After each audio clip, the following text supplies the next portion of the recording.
Salam, Horas, Bapak Ibu Saudara-saudari yang terkasih dalam Tuhan Yesus Kristus. Saya berdoa kiranya kita semua boleh merasakan sukacita dari kemurahan Tuhan Yesus. Dari khotbah kita hari ini ada 3 hal perlu kita perhatikan, yaitu 1. Firman Tuhan yang disampaikan Yunus diterima orang Niniwe. Mungkin di zaman ini banyak orang tidak suka lagi menerima nasihat, padahal nasihat itu menjadi cahaya dan penuntun hidup kita. Ada yang mengira bahwa nasihat dan teguran hanyalah suatu cara mengumbar kesalahan dan usaha mempermalukan. Padahal orang yang tidak mau menerima nasihat sangat rentan mengalami keburukan dan penyesalan. Karena itu, agar kita semua suka menerima nasihat, terlebih dari firman Tuhan, sebagaimana pada khotbah kita tentang orang Niniwe menerima firman Tuhan lalu bertobat. Niniwe, sebuah kota besar yang mengagumkan dan luasnya 3 hari perjalanan. Menurut penelitian, Niniwe pada purbakala adalah kota yang didirikan oleh Nimrod yang terkenal dengan Menara Babel. Boleh kita bandingkan dengan kitab Kejadian 10 ayat 8-12. Sehingga bahwa orang Niniwe adalah memang berdosa dan bertolak belakang dari Tuhan, sebab mereka memiliki sesembahan selain Tuhan.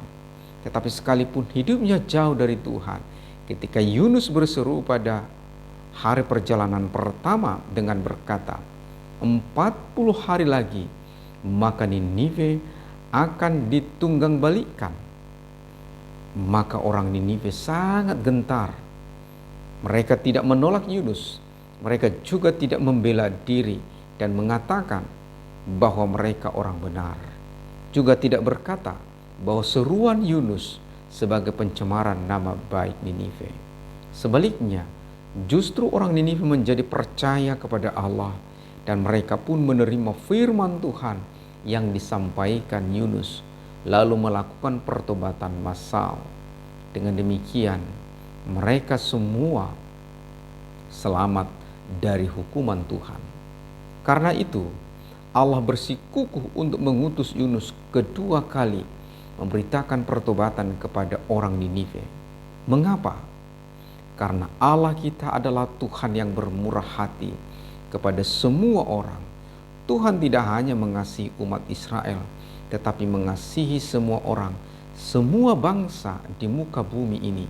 Sebab semua manusia adalah ciptaannya dan milik kepunyaannya. Boleh kita bandingkan pasal 4 ayat 2. Sama seperti kita mencintai dan menyayangi anak kita, keluarga kita, milik kita, harta kita, dan Tuhan pun sayang kepada semua orang. Yang kedua, pertobatan. Bagaimanakah kita mengartikan bertobat? Bertobat adalah berubah, meninggalkan kejahatan, dosa, lalu percaya kepada Tuhan Yesus dan dilanjuti dengan berbuat baik. Sehingga bertobat tidak boleh hanya berhenti berbuat jahat dan dosa, tetapi juga harus berlanjut dengan berbuat baik. Oleh karena itu, bertobat tidak sedang dalam posisi netral, yaitu berhenti berbuat jahat dan tidak berbuat baik pula. Tidak demikian. Itu sama dengan tidak berbuat apa-apa. Itu sama juga dengan pada titik nol.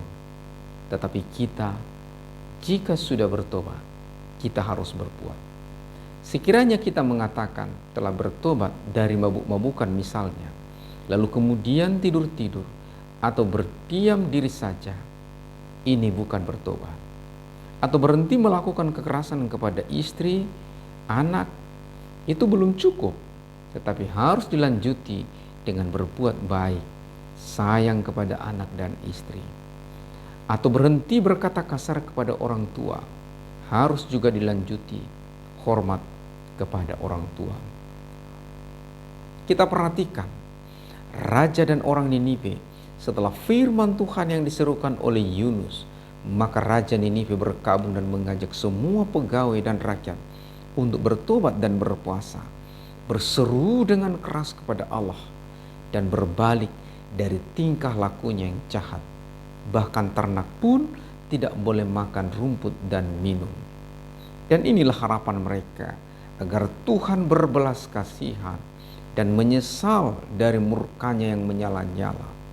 Dan benar, seorang raja pun harus ikut bertobat bersama rakyatnya, sebab hanya oleh pertobatan saja mereka dapat diselamatkan. Maka jika Tuhan mengampuni orang Ninive, maka kita percaya juga Tuhan akan mengampuni kita, dan setiap orang yang bertobat, Tuhan akan memberi keselamatan dan kebahagiaan. Bagian yang ketiga, Allah melihat perbuatan manusia. Pada ayat 10 dikatakan, ketika Allah melihat perbuatan mereka itu, yakni bagaimana mereka berbalik dari tingkah lakunya yang jahat, maka menyesallah Allah karena malapetaka yang telah dirancangkannya terhadap mereka, dan ia pun tidak jadi melakukannya. Sungguh suatu sukacita yang sangat besar bagi orang Ninive yang berpenduduk 120.000 orang. Boleh kita bandingkan dari pasal 4 ayat 11. Semuanya selamat sebagai buah dari pertobatan. Bisakah kita membayangkan betapa pedihnya bila 120.000 orang mati dalam satu waktu atas murka Tuhan? Suatu kesedihan besar tentunya bila hal itu terjadi. Tetapi akhirnya mereka semua selamat, sehat, bahagia. Inilah bukti kemurahan Tuhan kepada umat manusia. Allah lebih melihat penyesalan, pertobatan, dan perbuatan baik ketimbang atau daripada kejahatan dan dosa yang pernah kita lakukan. Tuhan juga tidak menimbang berat atau besarnya dosa dengan perbuatan baik, tetapi satu perbuatan pertobatan dapat menyelamatkan kita dari segala dosa dan kejahatan. Oleh karena itu, kita percaya bahwa Tuhan tidak mempersoalkan lagi siapa dan bagaimana latar belakang kelamnya hidup kita di masa lalu. Tetapi yang menjadi persoalan adalah siapa kita hari ini dan waktu yang akan datang. Tuhan tidak lagi mempersoalkan apakah kemarin kita seorang si jahat, si malas, si kasar, si bandal, atau suka melawan. Jika hari ini dan besok lalu seterusnya kita menjadi orang bertobat dan orang yang berbuat baik. Inilah kemurahan Allah yang menghidupkan dan menguatkan kita. Maka bagi setiap orang selalu ada kesempatan kedua atas kemurahan Tuhan, atas kasih sayang Tuhan. Karena itu, janganlah kita takut, jangan bimbang.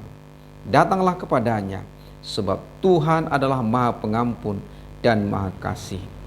Dia menunggu kita bagaikan orang tua yang menunggu anaknya yang hilang, sebagaimana ditulis dan kita boleh bandingkan dalam Lukas 15 ayat 11 sampai dengan 32.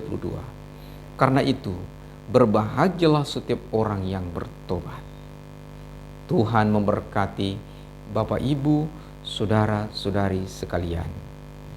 Amin.